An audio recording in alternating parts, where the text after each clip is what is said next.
მოდი ამ ვიდეოში ვისაუბროთ იმაზე, თუ როგორ ვლინდება გენებში არსებული ინფორმაცია ორგანიზმის თვისებების სახით.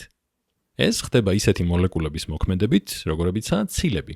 მაგრამ სანამ ცილებამდე მივალთ, მოდი დავსვათ ესეთი კითხვა. რა არის თვისებები?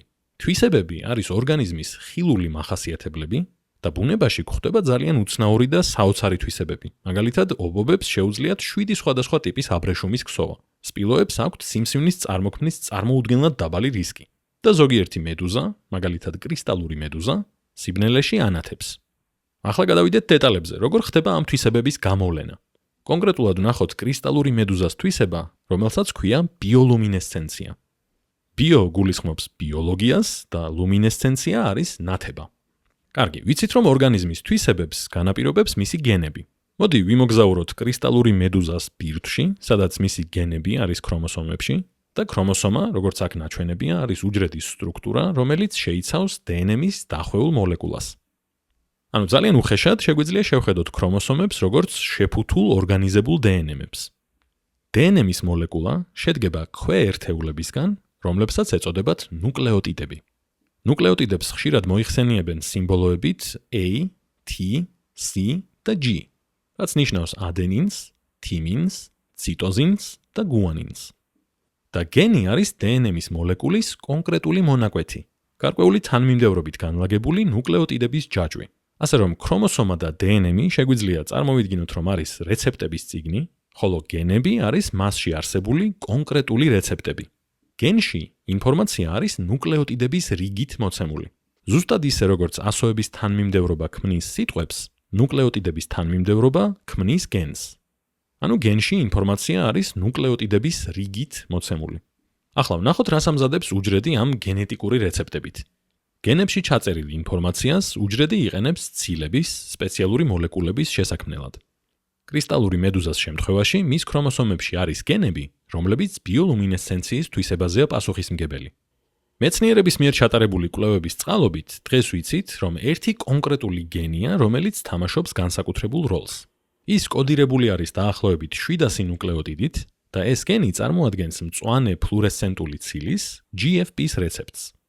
GFP არის ნათელი ცილა ბრჭყალებში, რომელიც გამოსცემს მწვანე შუქს.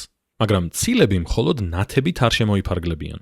სხვადასხვა ცილა ასრულებს ათასობით სასიცოცხლო ამოცანას უჯრედის ცოცხლად და ფუნქციურად შესანარჩუნებლად. ზოგიერთი ცილა პასუხისმგებელი არის სტრუქტურაზე უჯრედის, ზოგს ნივთიერებები გააქვს უჯრედიდან, ზოგს შემოაქვს და ზოგი ასტიმულირებს ქიმიურ რეაქციებს. ყველა ცილა შედგება ერთეულებისგან, რომლებსაც ეწოდებათ ამინომჟავები და ამინომჟავები ჯაჭვებად უკავშირდებიან ერთმანეთს. გენის ნუკლეოტიდების თანმიმდევრობა განსაზღვრავს ამინომჟავების რიგს ცილაში და ეს რიგი თავის მხრივ განსაზღვრავს ცილის სამგანზომილებიან სტრუქტურას, რაც საბოლოოდ განსაზღვრავს ცილის ფუნქციას.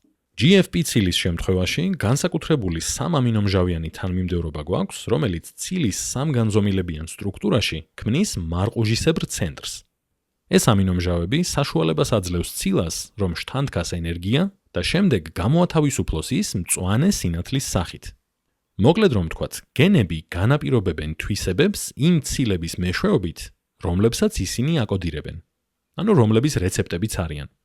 ანუ ცოტა ზოგადად რომ შევხედოთ, ნუკლეოტიდების თანმიმდევრობა განსაზღვრავს ამინომჟავების თანმიმდევრობას, ეს განსაზღვრავს ცილის სტრუქტურას, რაც თავის მხრივ განსაზღვრავს ცილის ფუნქციას, რომელიც განსაზღვრავს ხილულ თვისებას. GFP-ს აღმოჩენა და კრისტალური მედუზას ბიოლუმინესცენცია გვიჩვენებს თუ რატომ არის ეს ცოდნა ასე მნიშვნელოვანი.